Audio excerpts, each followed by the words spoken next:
I know I'm successful when. I know I'm successful when fill in the blank. Yeah. Like what are your rules? How do you know what are your rules that you know that you're on course, off course?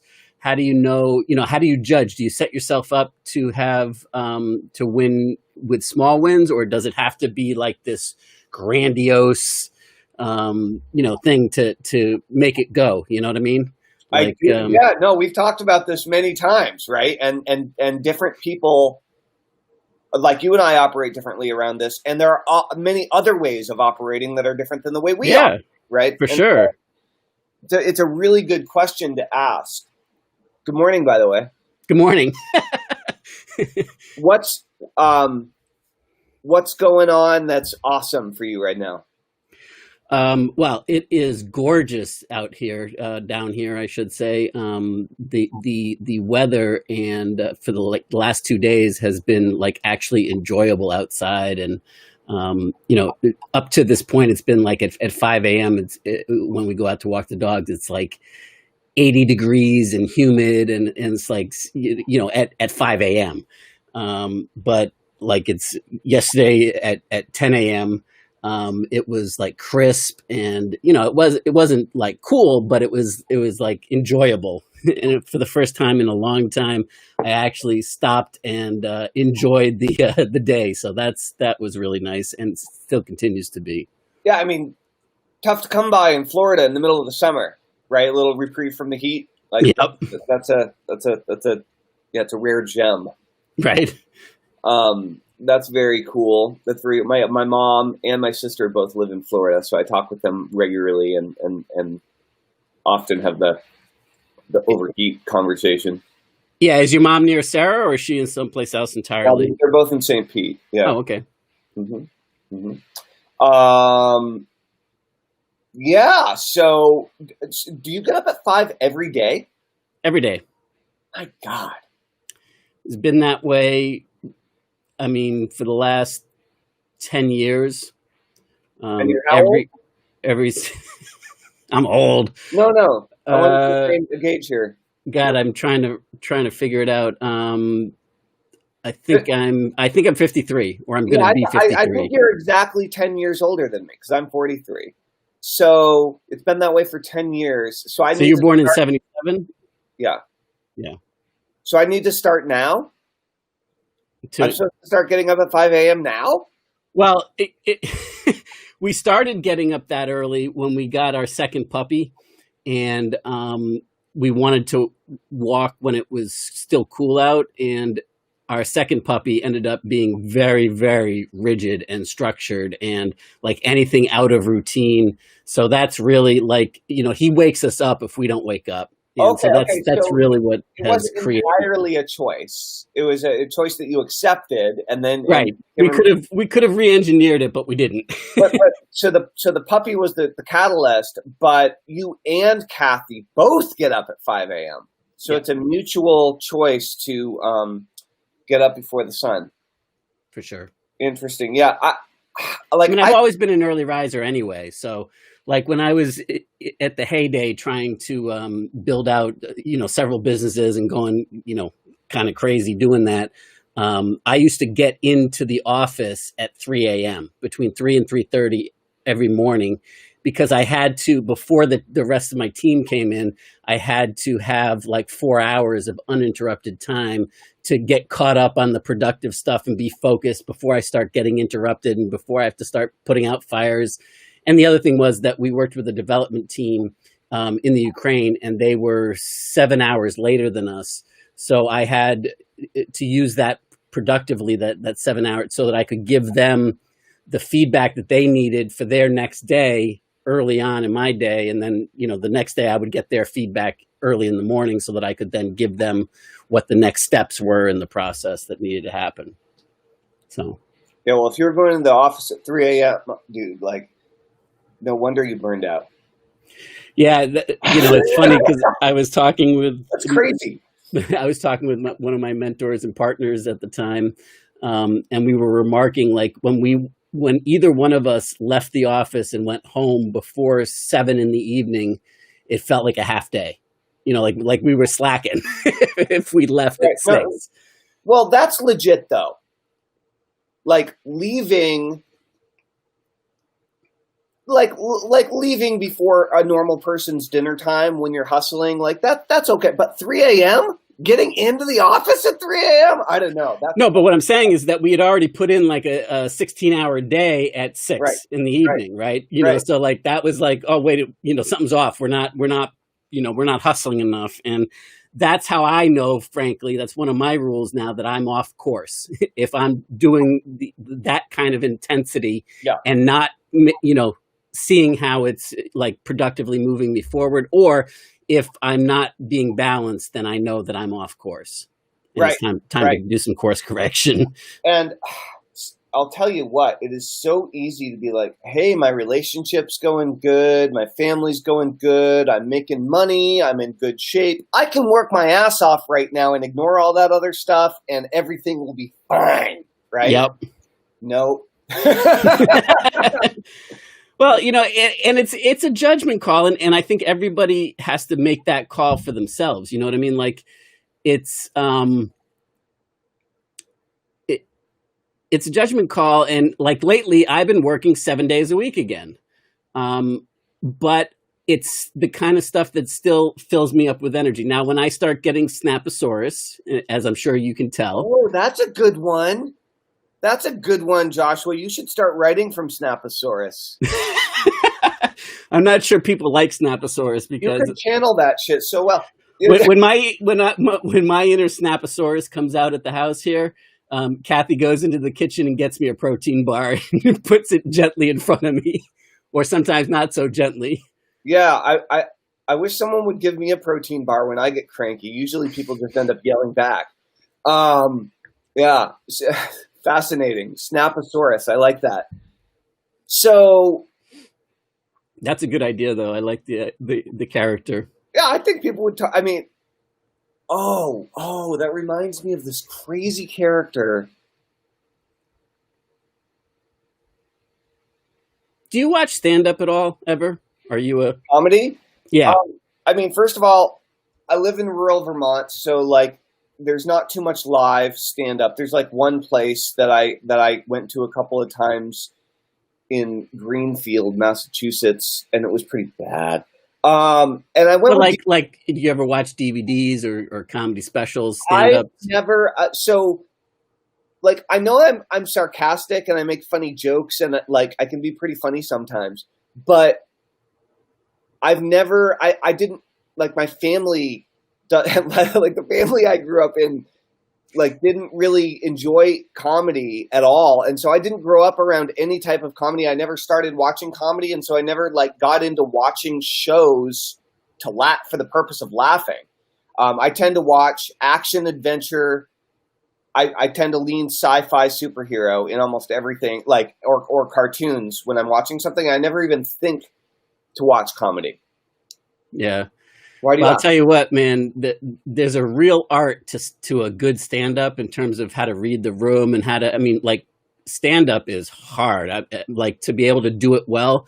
And it's such I mean, like I love watching it just for myself because that's my release is laughing but then the art, when you start dissecting it and somebody like Jerry Seinfeld or Kevin Hart, when you see what they do to be as good as they are and how prepared they are, and I mean, it's just brilliant.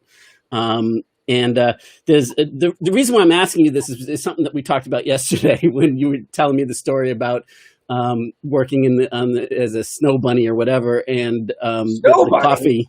I definitely wasn't a snow bunny. I was definitely tuning skis, but no snow bunny. All right, well, all right. That was that would have been a totally different job. I was taking liberty with your story. Totally different job. But perhaps in my future, I don't know. You were talking about the coffee that you had, and I was wondering if you ever saw. I think it was Ralphie May. I don't know if you know him. He passed away a few years ago, but hilarious stand-up guy. And I want to find. I think it was him.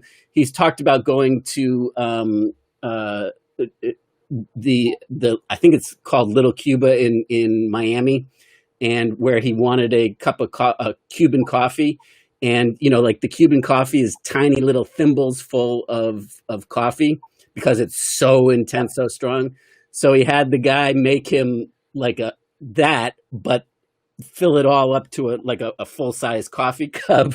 And the routine is just hilarious. And your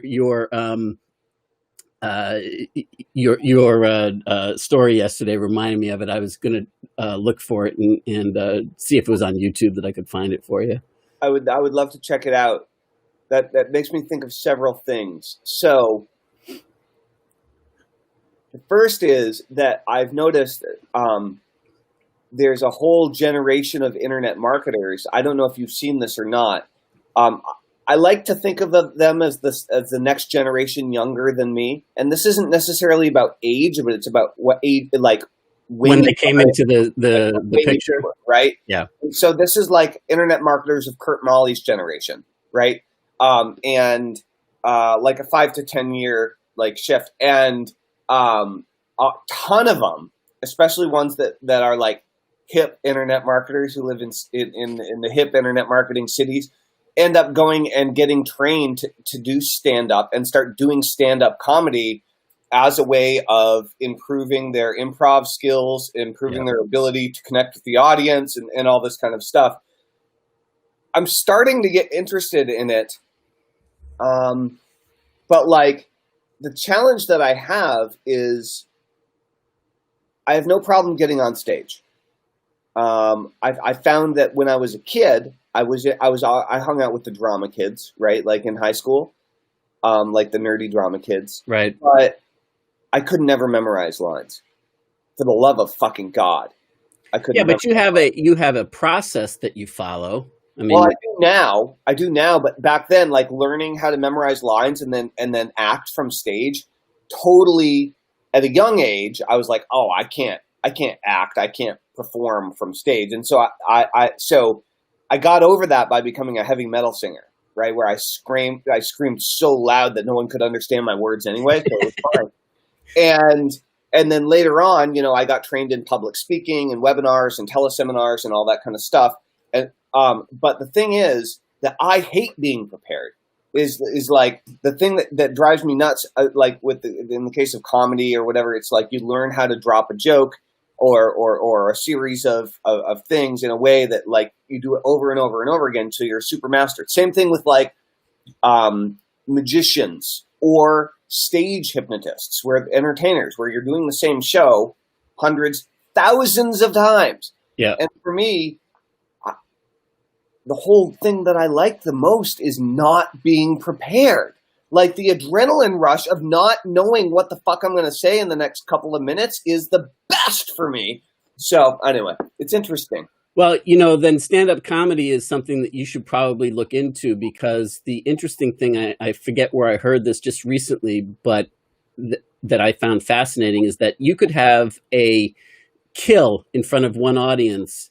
Right. And I mean, like have it down cold, and then the next day in the same city, and nobody laughs. Same show, right? Like yeah. And so it really does mean that you have to adjust based upon where your audience is, and you have to have that kind of interaction, feedback, and such. Well, you know what I would recommend? Two things I would recommend to you if you're interested. Yeah, one is Jerry Seinfeld has a series called Comedians in Cars Getting Coffee, and he gets together with all of his comedic friends, and he picks out a specific car, like a type of car that he thinks would be exemplify who the person is and their inner Snaposaurus or whatever personality that comes out, right? Yeah. And they from there he then talks shop with comedians, like what, and it's fascinating to see what all of them talk about behind the scenes and what they believe and how they think about it and so on. So that's one thing. The other thing is anything by Dave Chappelle, but in particular, if you've got Netflix, look up Dave Chappelle. He's got like 3 stand-up specials in the last like 2-3 years that are phenomenal. But he also has a stand-up special where he was given the Mark Twain Award prize for comedic genius or something. Okay. And how the way that people tell stories about him and his philosophies about life, I think you'll really, I mean, if this is any kind of interest to you, I highly recommend it. I've watched it a couple times because it's fascinating to me to adopt some of these things as much as I can myself, because I don't, I'm far from a stand-up. But so this gives me 2 ideas. One is for everyone doing Facebook Lives. And I know that a lot of people that are following us are utilizing 99 Days or just freestyling and starting to do Facebook Lives. I know that a lot of our internet marketing colleagues have been watching us from afar, and slowly but surely people are starting to do more of these things, which is pretty sweet. But I've noticed that, I mean, I don't know how many Facebook Lives we've done together at this point, but a crap load.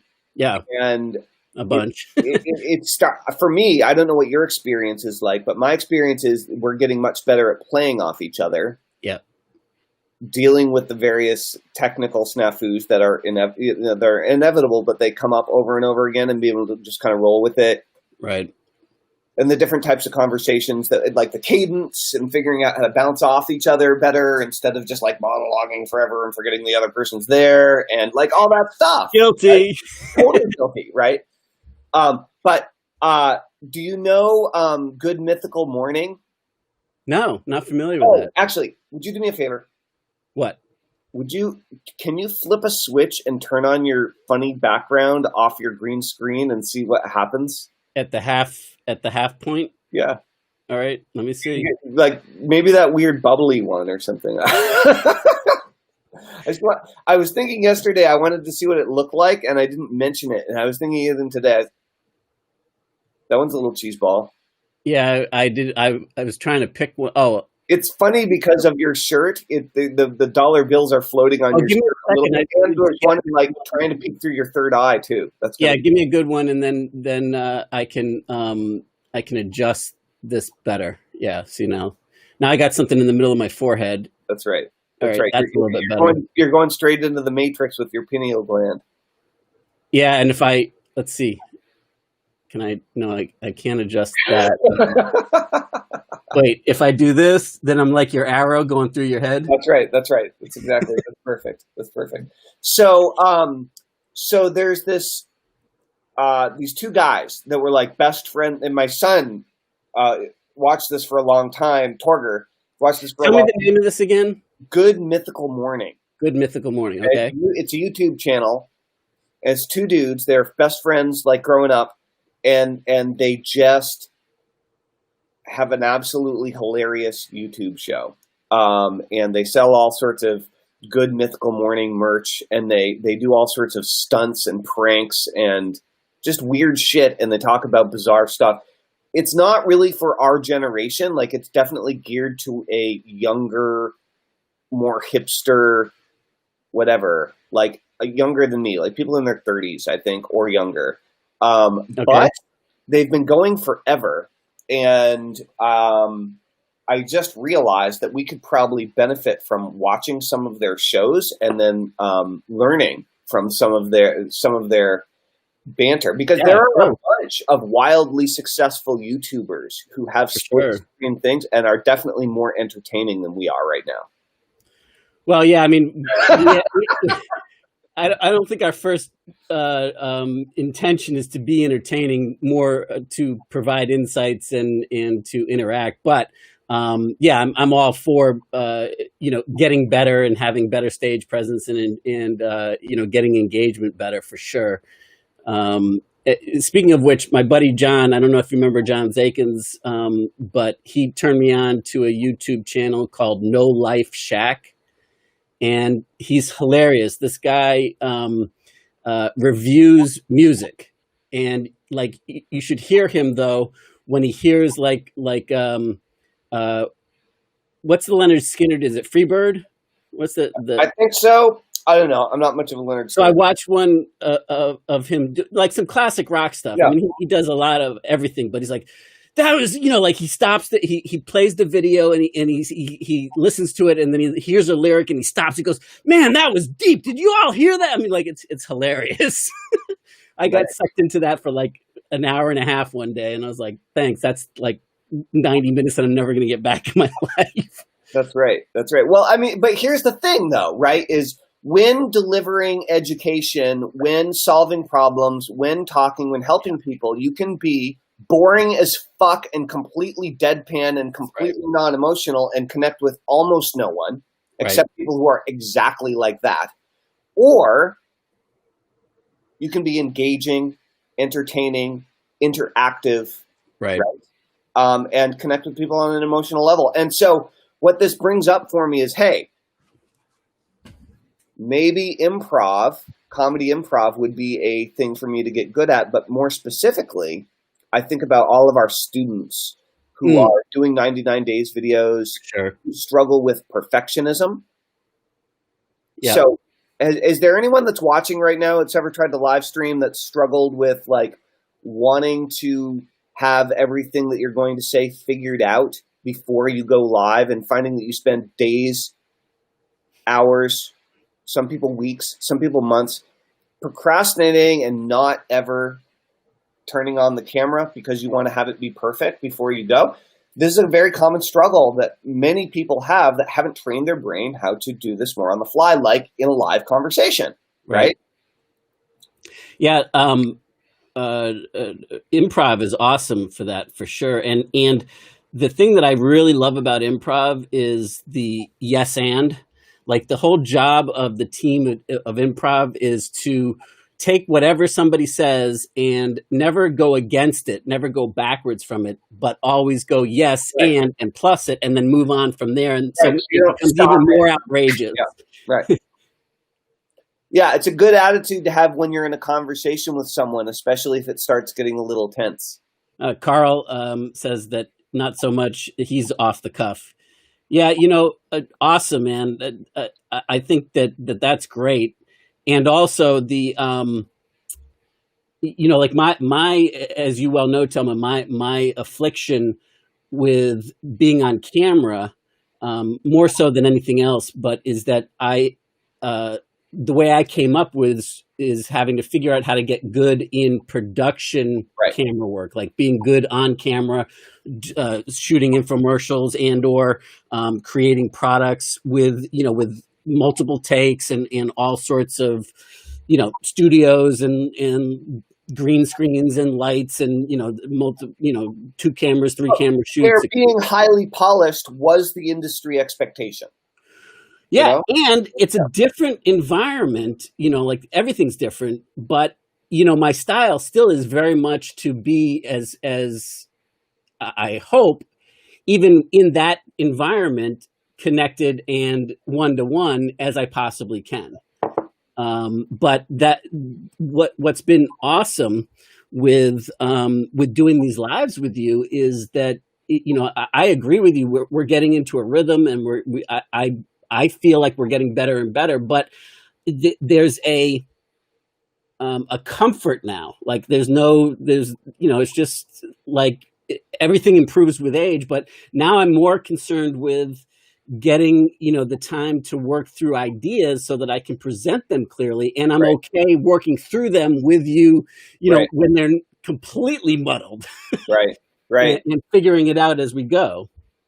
Yeah, me as well. And I think we're both getting more clear on like what types of things each other are or aren't comfortable discussing or going into, right? In a live broadcasting environment, because these are things you learn over time. But is there anything that's off limits for you? I mean, I can't imagine anything that either one of us would bring up. I don't like to talk about conflict that I'm having with like family members. Got it. For example, that's kind of off limits. I definitely Like if someone has totally fucked me, if someone has done something really, I'm I with try you. to avoid bad mouthing people if they've done something really terrible. Yeah, stay to the positive. Yeah. Even though I might feel like it, like I don't like. If I find myself feeling negative about someone else, I keep it to myself. I also, is it off limits? I generally don't talk about politics, mostly because I don't think about politics very much. Yeah, I'm with you. But I avoid getting into political conversations because most of my style is very liberal and non-rule following and non-conformist or whatever. But a lot of my business sensibilities are much more conservative and capitalism supporting. And I often find myself getting into huge conflict and trouble with my kind of like more liberal anti-Republican friends because they can't come to terms with the idea that I, like, enjoy and support making money, and I think it's a great thing. It's actually not evil. Yeah, that money is in no way, shape, or form evil. But a lot of my local friends have a really hard time hearing that kind of stuff. Yeah. So I don't. Yeah, so those types of things. But before we get too far off track, I want to acknowledge something that Carl said in The Art of Email Marketing, because it's so true. I think he's dead on. He said, you have to get out of your own way to support others. And I think he may be talking in terms of improv as well. But yeah, God, like the more that you can be transparent and then allow what is in the moment to unfold, I couldn't agree more, Carl. Carl, I'm very curious. It's been a long time since we've been in the same room together. Are you actively working on any entrepreneurial projects, or are you just kind of letting entrepreneurial projects kind of simmer in the background while you're mostly focused on family and your job and career? I'm just curious about where you're at and what you've been doing. And Carl is the Tesla, I'm going to say circuit board engineer, but that's probably not actually your title. It's probably insulting or something. Sorry if I just insulted you, Carl. I think you're awesome and super smart. But so, yes, I definitely recommend, if you want to get good at promoting your products and services, online or offline, in a sales environment and in a marketing environment, in any way, shape, or form, I really do recommend that you start doing daily Facebook Lives. Deeply and sincerely, from the bottom of my heart. If you can get used to getting on camera every single day, talking about something that relates to your market and or the product or service and solution that you provide, and then doing something to pitch that directly or indirectly, you will get so comfortable talking with your audience and communicating and interacting with your customers that level of comfort alone will dramatically increase the confidence that new prospects have when they're talking to you, because you're confident about talking and pitching and selling and interacting and doing the whole thing with your stuff instead of being all freaked out and weirded out by it, right? Carl's currently working way more than full-time and also building out an online store. Awesome. What kind of stuff are you going to sell, Carl?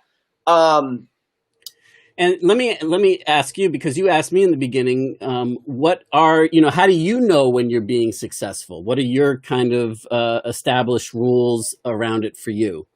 Yeah, it's changing. It's actively changing right now.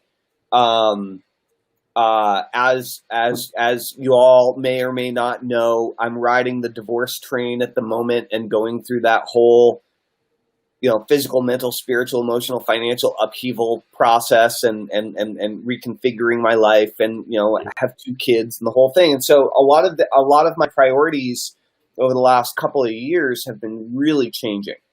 And my lens on what success means has been changing a lot. So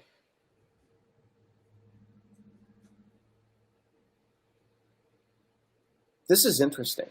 So let me tell you how, like, for those of you who have partners or significant others or people that you expect to be your significant other in the not too distant future, whatever, someone that that you're living with, working with, spending a lot of your life with, and really need to run a lot of your decisions by or through in some way, shape, or form, and vice versa, right? I found that a really interesting trap that I fell into was I spent years developing the belief that I created my own reality. Okay? And I learned about this idea that, like, I was the center of the universe and everything around me was my creation. Okay? And what I focus on is what I'm going to get more of. And so if I'm focused on what I don't want, I'm probably going to get more of that. And if I'm focused on what I do want, I'm probably going to get more of that. Right. And getting super clear on what I want in the future, and or writing down goals, and or imagining it clearly, and or vision boarding it out, and or working toward those things, you know, in projects and courses that I enrolled in order to achieve the life that I want, to build the, you know, to buy the $1 million mansion, the whole thing, right? Is like, you can create whatever you want in your life. Yeah. The problem that I had was that I was only creating what I wanted in my life. I wasn't focused on helping my partner to create what she wanted in her life. And so my picture of success was different. And it caused a great deal of problems. And so collaboration, co-creation aspect is important too, so that you're growing in the same directions, or can support each other growing in each of your individual directions at the same time. Which is hard when those directions are in apparent conflict. If you don't talk about it, yes, it's very hard. If you do talk about it and you can be all right, like, I mean, kind of like the way you can hold your opinions about capitalism to yourself and be all right that some of your friends can't be all right with you, you know, that you can hold two ideas and know that it's okay. Right. It's when you can't, you know, when you're making the other person wrong for whatever those other beliefs are, and you can't accept them even though you don't agree with them. No, it's tricky. It's tricky, especially if you're gunning for creating the reality that you want and you have it clear in your head what you want. You're not going to stop until you get it, right? Yes, but that's a smaller version of what's possible. Totally. So the question is, how do I know when I'm successful? And the answer is, for me, I'm not really interested in being successful.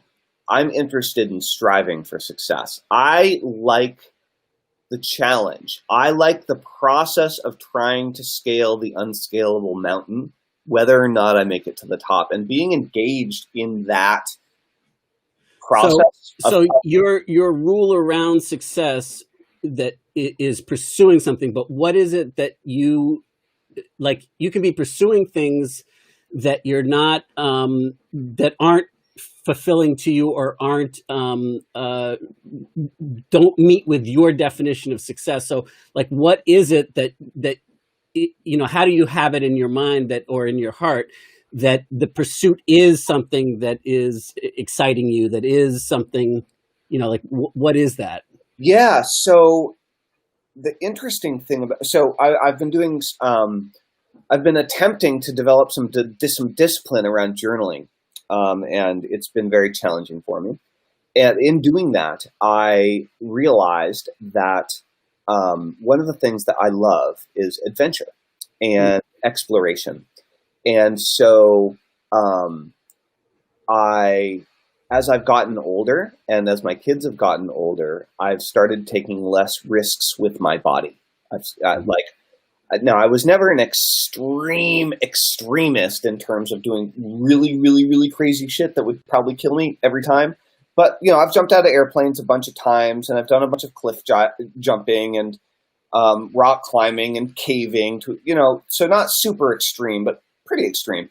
And I found that I was like, oh, I don't want to die. I want to be able to see my kids grow up. And I stopped doing things that basically activated my adrenaline.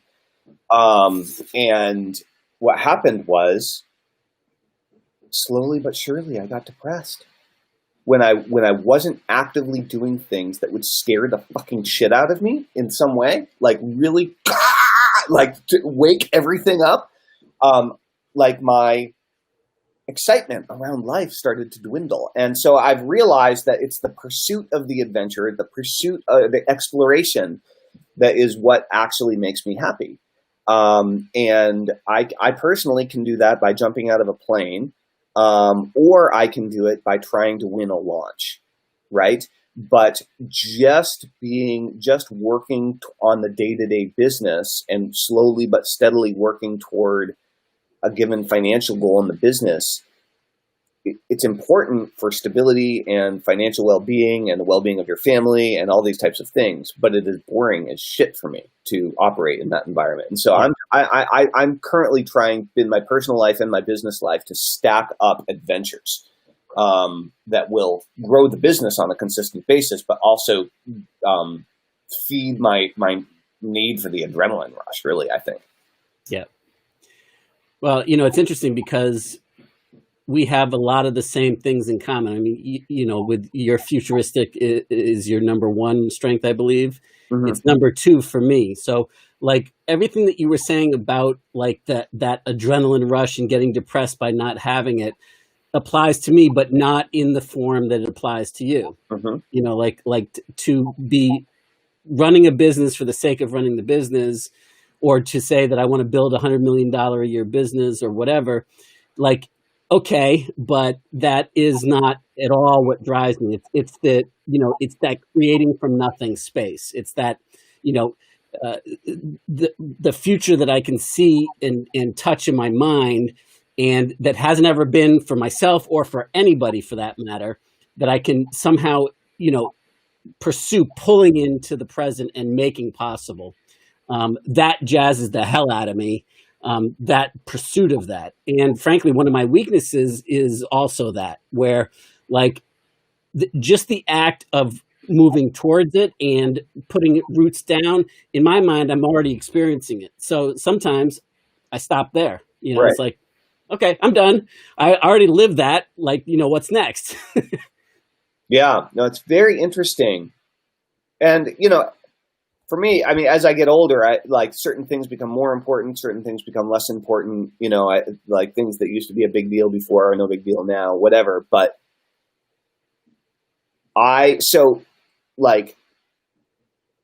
you'll never catch me even wanting to jump out of a plane, just for the record. Yeah, it's like, for example, when I used to do a lot of like 5K races, right? I would win races, but I'd often get lost in the middle of the race because I couldn't remember the directions. I'd even walk through the freaking course in advance. I'd still screw it up. And I'd still have like 10 people pass me because I went on the wrong freaking trail. And then I'd have to go win the race by blowing past them again. And so a little bit of self-sabotage so that you could come over the obstacle that you created. Yeah, but that's happened over and over and over in every aspect of my life. And that's the moment where I'm like, oh, crap, I took a wrong turn again. Now I have to kick it into high. That's the part, and there's no way I can win, but I'm going to anyway. Like, that's the moment where I feel most alive. Yeah, and that's definitely your mode of operation, so to speak.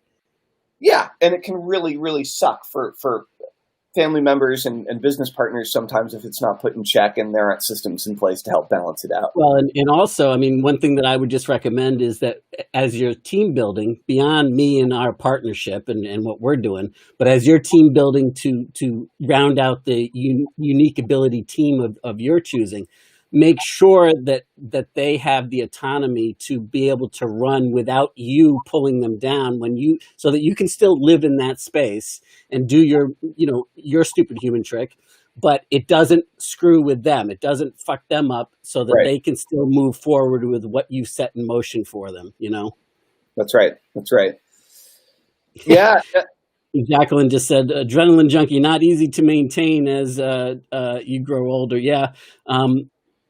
I'm a different sort of adrenaline junkie. I never have been, by the way. I'm not an extreme, never have been, just and have no desire to be. It's not like I've got an aversion to it. It just doesn't jack me up.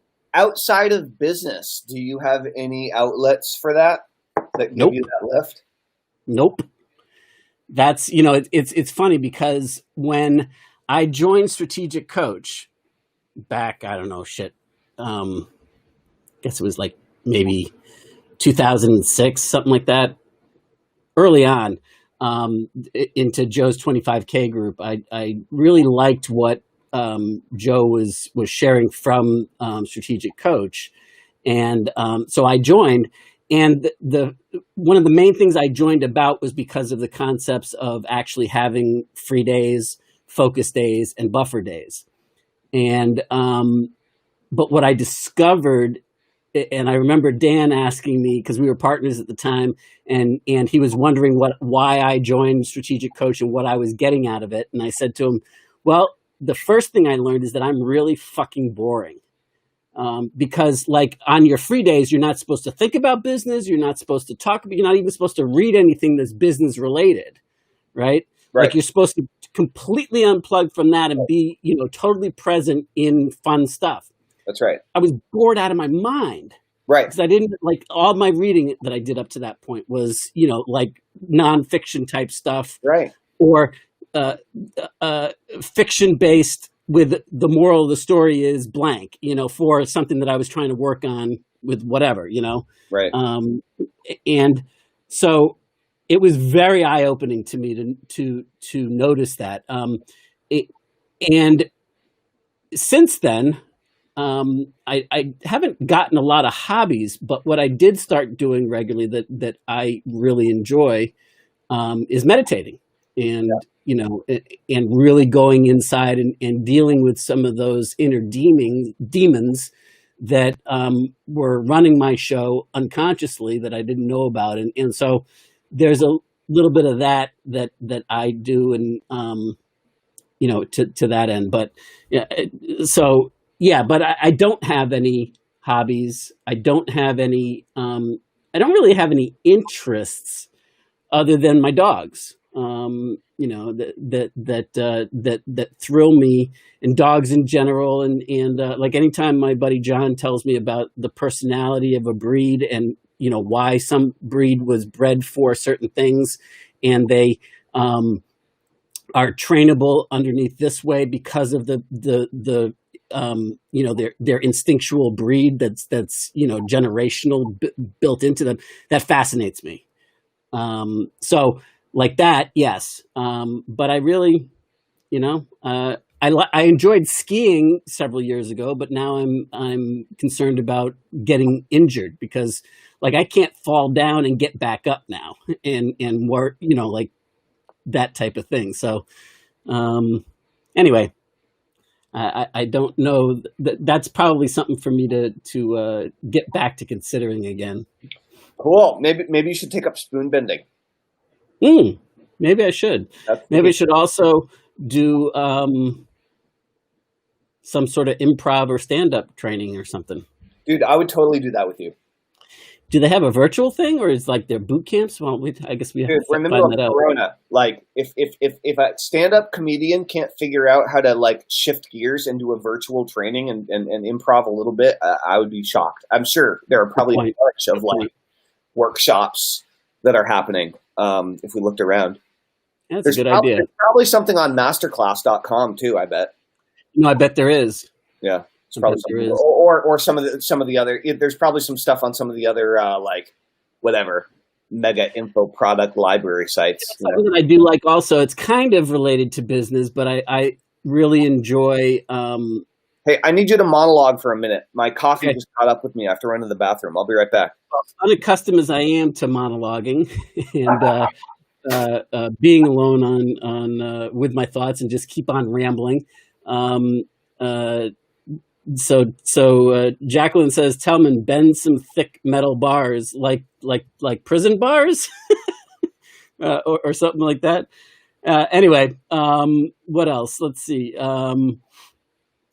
So let's talk about, like, for those of you that are tuning in and watching us, what are your definitions and rules around how do you know when you're being successful, and how do you know when, you've quote unquote failed, or that you're off course and that you need to correct course to get back on course? What are your rules around it? How do you,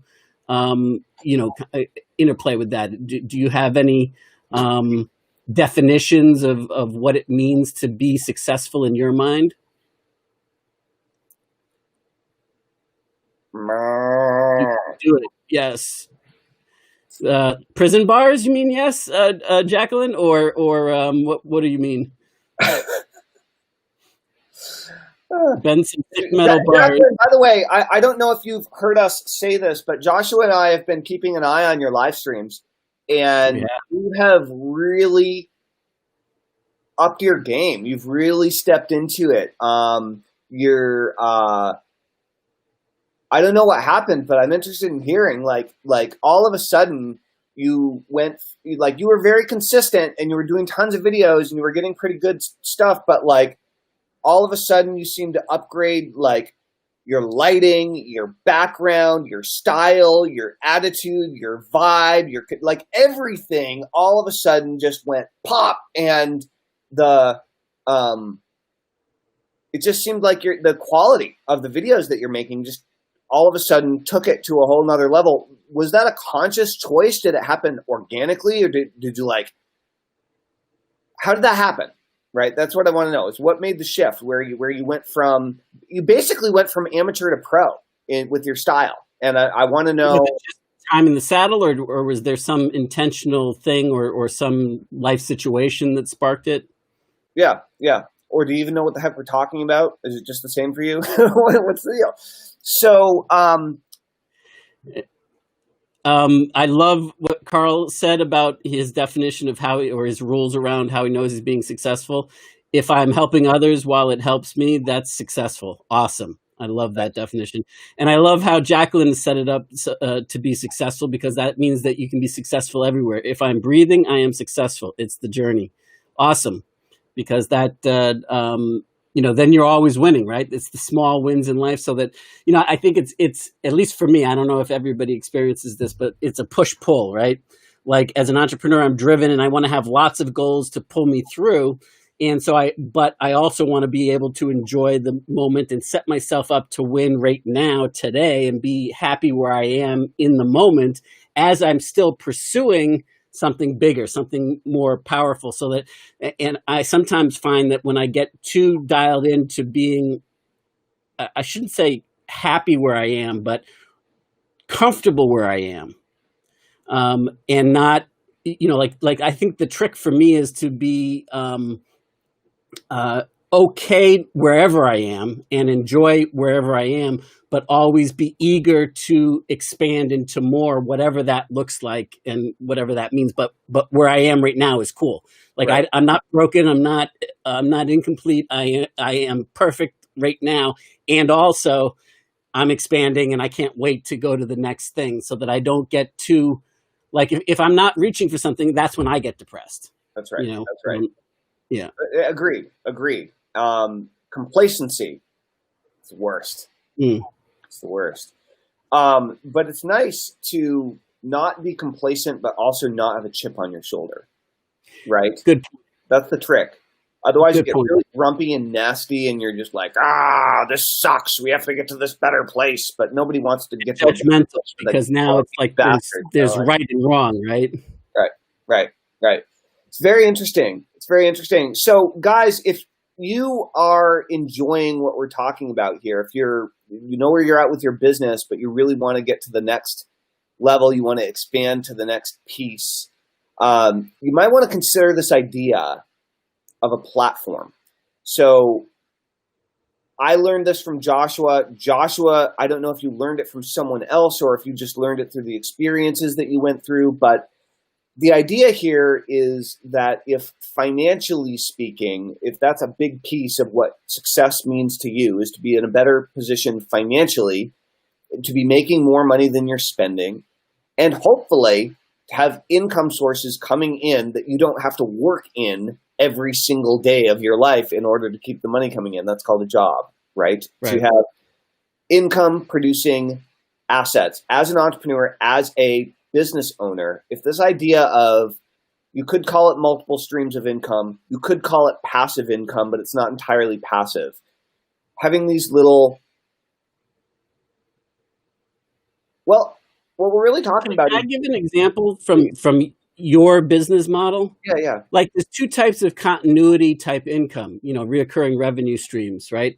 One is the typical model that people are familiar with, like a membership site or an auto ship program or something of that nature, right? Where you get a person to enroll in the membership, and if they like what they're getting from you on a monthly basis, whatever that is, whether it's a physical product or whatever, then they stay subscribed and they continue to give you money every month in exchange for the value that they get from you. So that's one aspect of continuity-based income. And that's certainly a revenue stream that can happen. And I love it, like go for it by all means. But the other part that people tend to miss that can be a continuity type income stream, a reoccurring revenue stream, is your list. Like the way that you have your list and the relationship with it, you can promote anything to that list. Pretty much. I mean, it doesn't mean that they're always going to buy it, but you can pretty much count on, within reason, a certain take rate with different offers and different things that you're doing. And that's because of the way that you've built your platform within that audience base. And so that when you can go, they're happy to hear from you, regardless of what you're doing. They enjoy hearing from you. Even if you're selling them something or you're promoting something or you're making an offer, it's done in a way that serves them and that they enjoy and that they look forward to, even if it's not something that's for them. Case in point, what we just found out with, what we're doing here, the people that said, no, thanks, this isn't for us, but I love what you do, Telman. You're awesome. Right. Like I've been following you for the last 10 years, 12 years, 15 years, Mm-hmm. Yeah, it's very interesting. And that's a different type of platform, right? I mean, I accidentally stumbled onto it, and then that's what I built NPod around originally, right, based in 2003. Right. And so that's what you did as your basis, and you added your own twist to it and everything, and built on it and expanded your repertoire, whatever. But the point is that you have an asset that's been with you in various ways, shapes, and forms for 17 plus years now. Yeah. And, the only way that that's going to die, so to speak, is for you to delete the list, right, and for you to stop emailing and stop communicating and saying, you suck. Don't ever, right, contact me again. Whatever. Yeah. Right. And so as you come up with new ideas, you have a base to create from that will, provide income, whatever that might be. And that's a very different approach to list building, to relationship building, to platform building, really, because while I still believe that an email list is the heart of all of it, it's still, the email list isn't your platform, in my opinion. If email was never invented, there'd be something. There are other ways of having platforms. There's just something else would have risen up to take in its place, right? Like email happens to be the cornerstone right now. At some point, it will get outmoded, right? You just don't know when, or by what necessarily. But yeah, but I mean, like look at somebody that's got a large following fan base of a TV show, like even old school traditional TV shows, and they don't have them on a list, but they have a platform that is reoccurring because they tune in and they listen and they take their recommendations. They like what they get from that person, whatever that connection is. So we're actively working on our internal definition for really what a platform is. Yeah. We don't have this totally dialed yet, guys. And it seems to me that one part of it is your fan base. Okay, like that's the simplest way to think about it, is who are your fans? That's it. No matter what it is you create, who are your fans? That's one ingredient to your platform. But another ingredient, maybe the only other ingredient, I'm not sure, is the medium, the medium of communication, the technology that allows you to stay in touch, right? The channel. What's the channel that you communicate with them with? So you got your fan base plus your channel. combined together becomes your platform. Is that the formula? Maybe fan base plus channel equals platform. Who knows? Could be. It's like that's a good working idea. Yeah, it is. So if you want to build your platform so that you can have fans and a way to sell your ideas, your products, and your services, or businesses that you're representing as an affiliate, or hey, maybe you're into MLM and pyramid schemes and you want to promote a pyramid scheme to your list. If you have a platform of people that love you, this is for the record, I love MLM. I think it's the last bastion of entrepreneurial frontiers. And I think if you've had no entrepreneurial experience for yourself, it's a great training ground, provided you get in with a solid organization and that has a good system that you can learn very quickly how to build a systemized business the right way. That's just my alternate take. Now, there's plenty of crap out there, but Telman and I have this ongoing thing. I came up through network marketing and MLM. That's how I got my first taste of entrepreneurship. MLM makes me want to vomit all over the place. Yeah, and that's why I was able to enroll you in one, right? Well, I was trying to break free from my preconceived notions. Every time I've done that, I've been reminded. I have made a bunch of money with a few MLM programs, Agile being one of them, right? And it's not that MLM is bad. It's that I don't like dealing with the types of people that are attracted to MLM most of the time. Well, it is a transitional period for a lot of people. In order to become the reason why I eventually left MLM myself is that in order to become super, super successful, it becomes so routine that you've got to do the same thing again and again and again. And I just, I can train people, and what I loved about MLM was empowering people and helping them break through their limiting beliefs and expectations, and watching them expand and grow. And then as a result, their income and their network would as well. But the repetitive nature of what I had to do to recruit, to train, and then to work people through their limiting beliefs, really, I mean, that's what it came down to, got to me to be very boring. Right.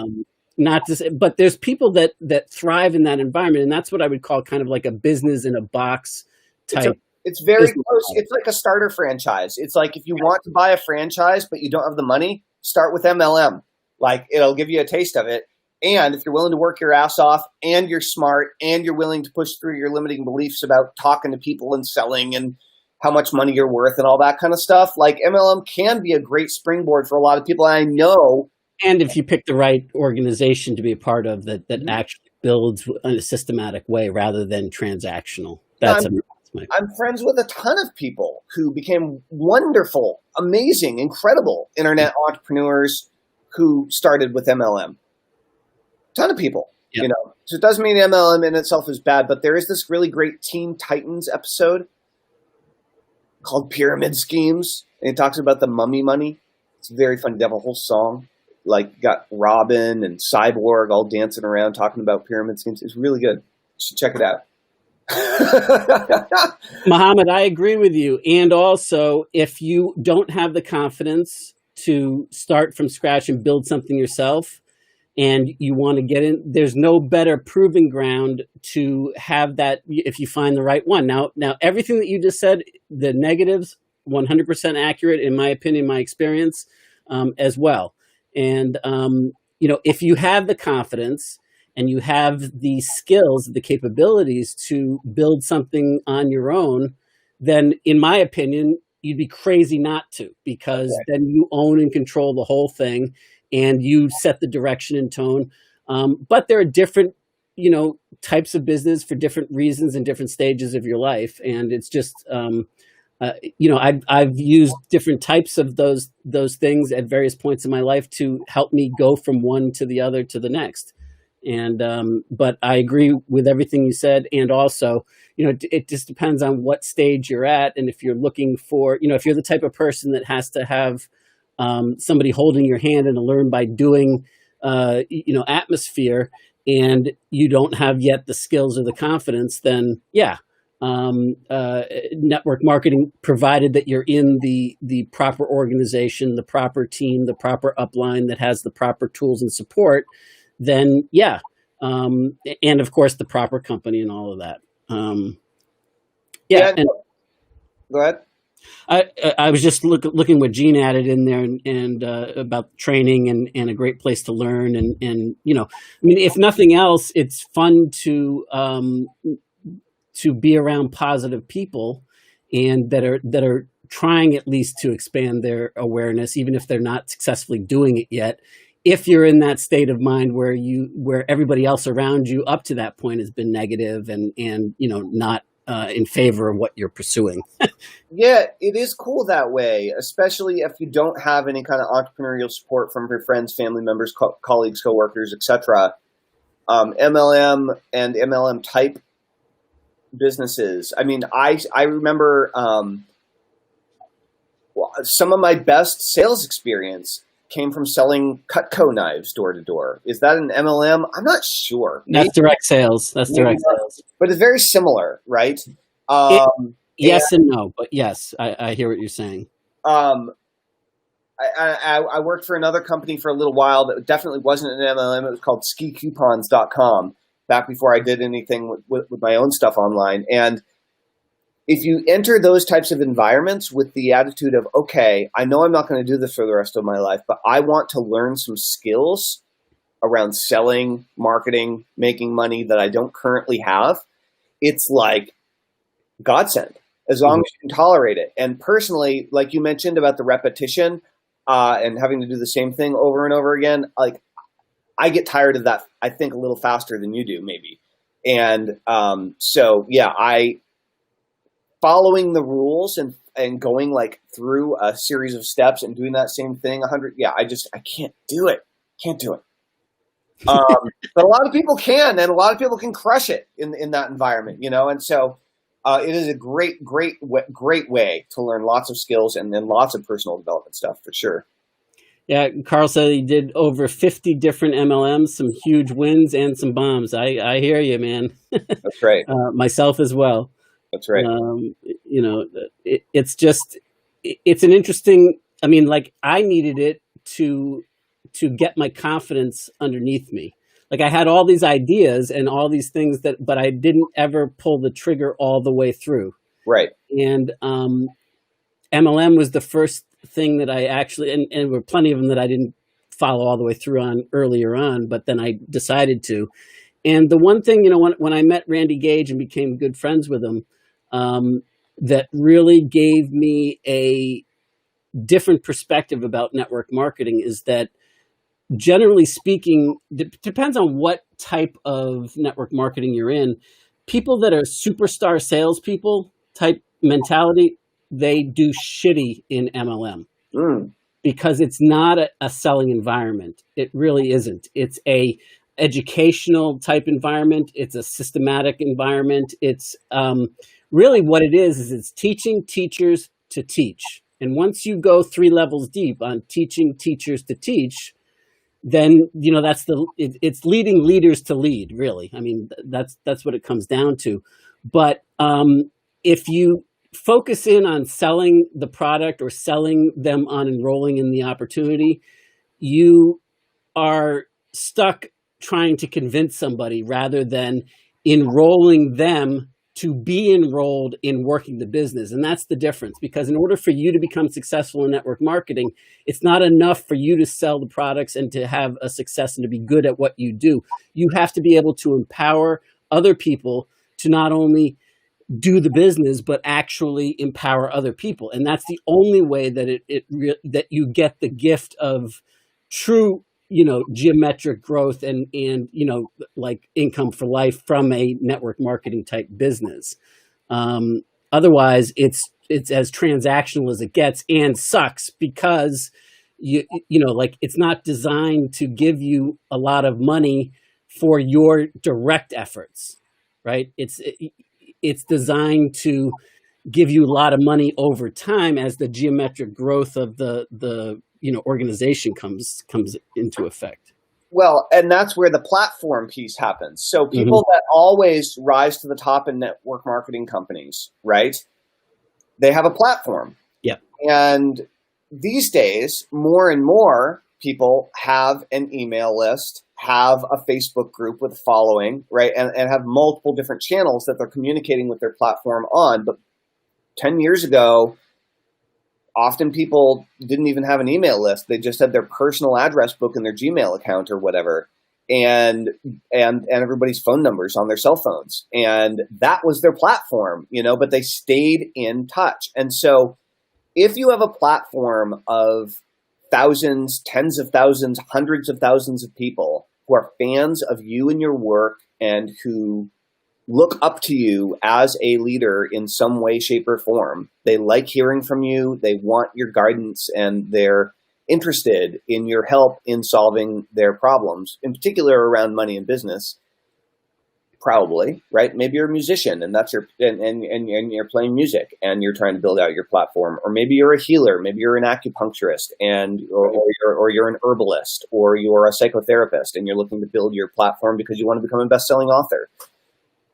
Whatever is the case, whether you're promoting a network marketing product or company, whether you want to get into affiliate marketing because you haven't developed any of your own products, but you don't want to be constricted by any of the rules of an MLM, and you're just going to be promoting products through affiliate programs in any industry, self-improvement, food, marketing, whatever, or whether you're selling your own products and services that you already have or that you're going to be creating in the future. If you have a platform of followers, of fans, built the right way, you get to choose where you go next.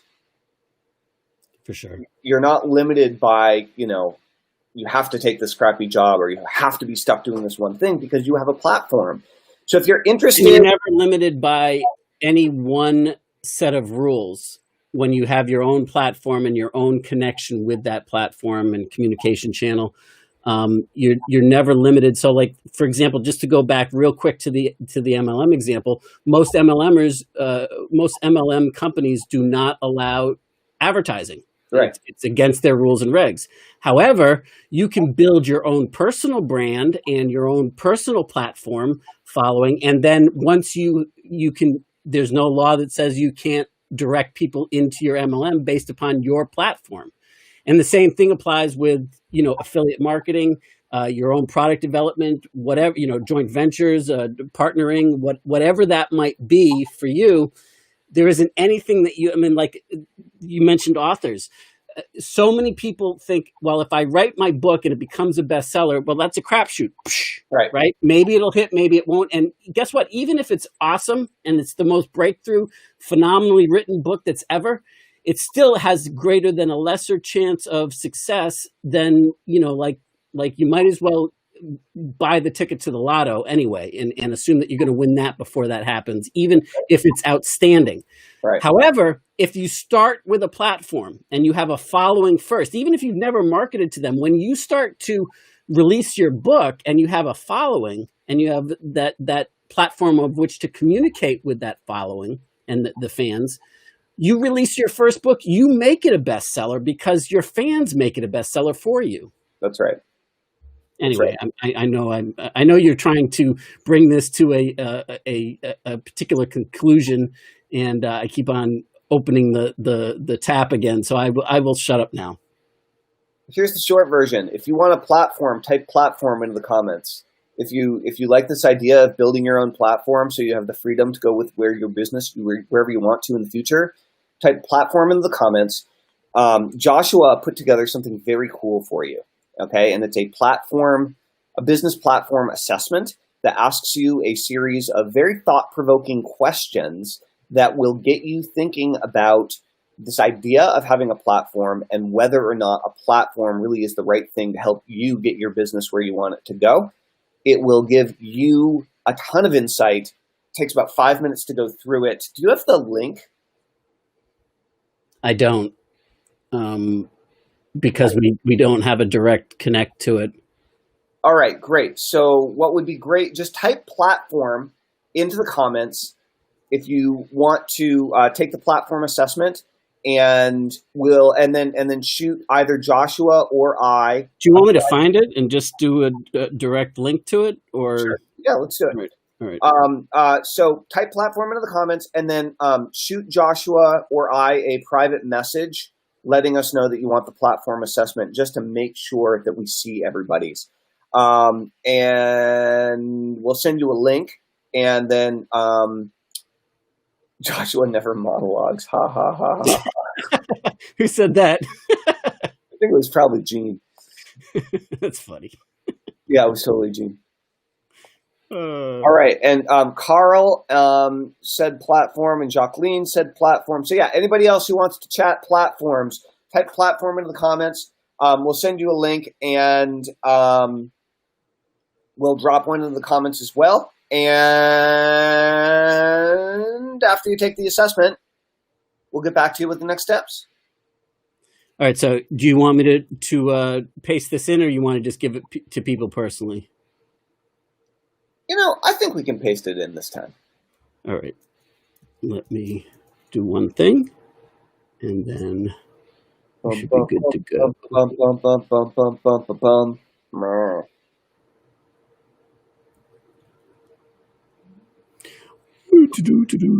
So, I'm curious, for those of you who are still watching or just started watching, do you have an email list yet? That's the question, is do you have an email list yet? If so, say yes. If no, say no. What do you think about that? Awesome. Jacqueline, I'm very interested in hearing how your webinar went the other day that you did. I'm glad to see that you're doing those and you're doing so many videos. Really, really good. By the way, Jacqueline earlier said that she got back home after 3.5 months of having to essentially live out of a weekend pack. Yeah, I saw that. I meant to mention that. Yeah. Awesome. Carl is an email list. Nice. I think this is probably Jacqueline, but I'm not sure. Who also said yes? Bum, bum, bum, bum, bum. Yep, it is. Very cool. All right. What do you need right now, Joshua? About 10 more seconds. 10 more seconds. You've got it. Great. So any other questions or challenges you guys are facing around marketing, your business, please ask them in the comments below, and we will focus on answering them in an upcoming live stream. So if there are any specific questions you have for us, please, by all means, ask away. We are on almost every day at 11 a.m. Eastern, 8 a.m. Pacific. And we have so many repeat viewers and long-term fans that just jump on every time and watch our stuff. So it's great to see you guys, Carl and Jacqueline and Gene and Mohammed and the whole crew. Really, really, really nice having you here. And we are, Joshua is dropping some platform links here in a few different places. And it looks like you just popped that into Facebook as well. So that's fantastic. Yeah, it just shows path.com/platform right now. It's not fancy at the moment, but it'll do. Cool. And let me go ahead and drop that in my Facebook as well. Yep, that worked great. Awesome. Bum, bum, bum. So yeah, if you guys want to take the platform assessment, type platform into the comments, shoot us a private message, and or click on the link in the comments below if you can see it. And I know that tends to show up in funny ways for different people at different times, depending on how your Facebook settings are set up and dialed in. So I'll just go ahead and drop this in here. The platform assessment. Awesome. All right. I think that's about it for today, ladies and gentlemen.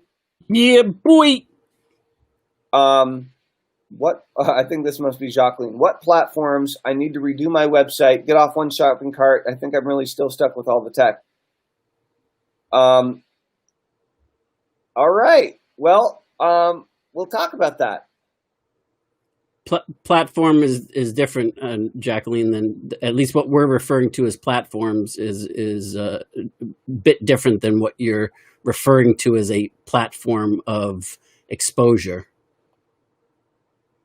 Yeah. You got it, Jacqueline, and keep up the great work, everybody. I think that's about it for today. Thanks for a great live stream, Joshua. Likewise, thank you, man. I appreciate everybody tuning in too. Rock and roll. All right, we'll talk to you guys.